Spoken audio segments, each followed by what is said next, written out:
আজকে রান্না করছি গোবিন্দভোগ চালের পোলাও ও পনির। তো প্রথমে গোবিন্দভোগ চালটাকে ধুয়ে নিয়ে জলটা ফেলে দেবো, দিয়ে এই চালটাকে ড্রাই হতে দেবো।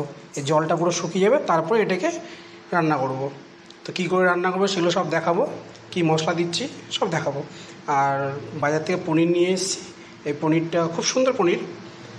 আর পোলাওয়ের কাজু কিশমিশ আর ঘি যেগুলো লাগে সব ওগুলো দেখাবো বানানোর সময়। আপাতত পনিরটা বানানোর জন্য যা যা লাগবে সেগুলো কেটে আমি আপনাদের দেখাচ্ছি। চালটাকে একটু ধুয়ে নিচ্ছি ভালো করে।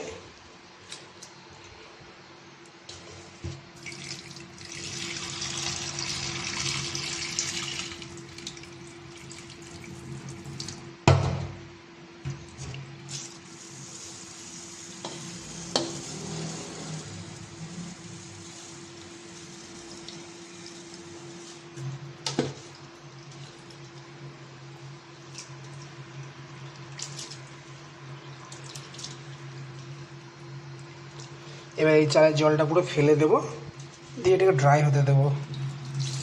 আস্তে আস্তে অটোমেটিক এটা ড্রাই হয়ে যাবে একটাই।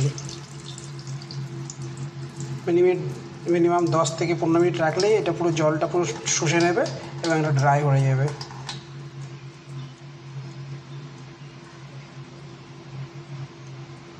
বাট ততক্ষণ মাঝে মাঝে একবার করে একটু হাত দিয়ে এটাকে নেড়ে দিতে হবে, যাতে নিচেরগুলো উপরে উঠে আসে, আর যেটা শুকনো আছে সেটা উপরে চলে আসে।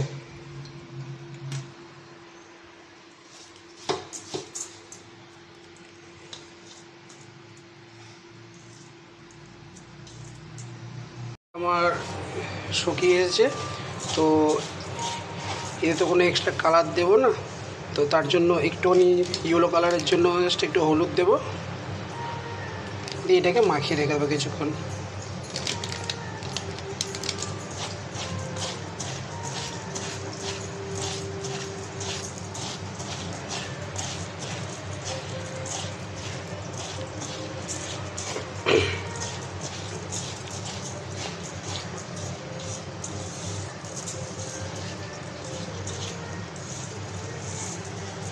কালারটা পুরো চেঞ্জ হয়ে গেছে।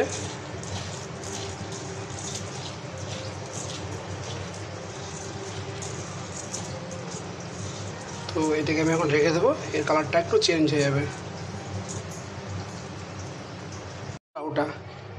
পোলাওটার জন্য চালটা তো রেডি করে গেছিলাম।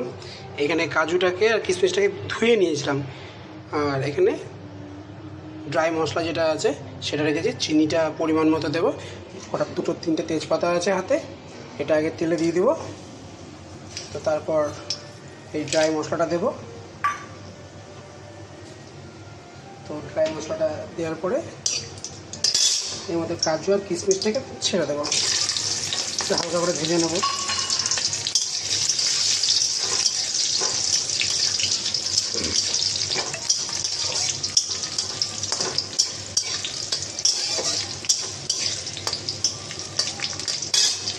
এরপর আমি চালটাকে দিয়ে দেবো।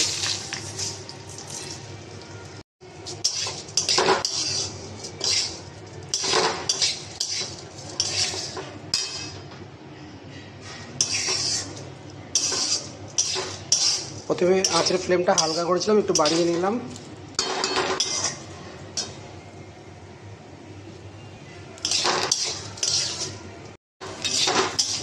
এটা না হয়ে গেছে, তো এর মধ্যে জলটা দেবো। যেহেতু চালটা 500 গ্রাম আছে, তাই জলটা 750 দেবো।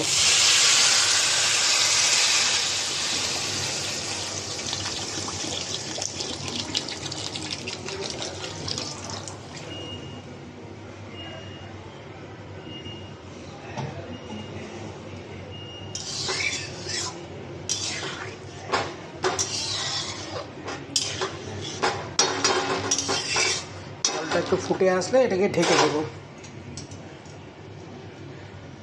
মাঝে মাঝে ঢাকনাটা খুলে নাড়বো।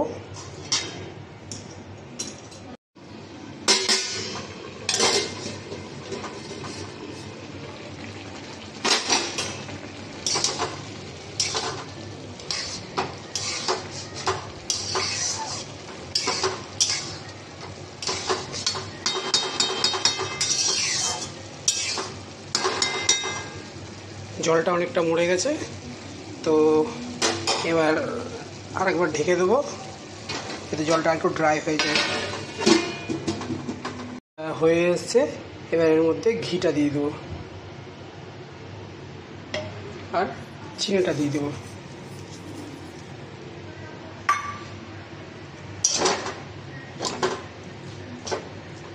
এটাকে নেড়ে চেড়ে আবার 10 মিনিটের জন্য ঢেকে রাখবো।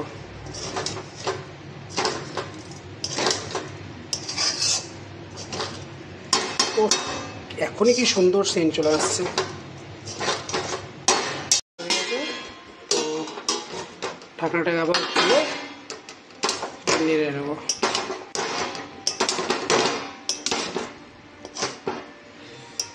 দেখুন কত সুন্দর ঝুরঝুরে, আর কালারটা কত সুন্দর এসছে।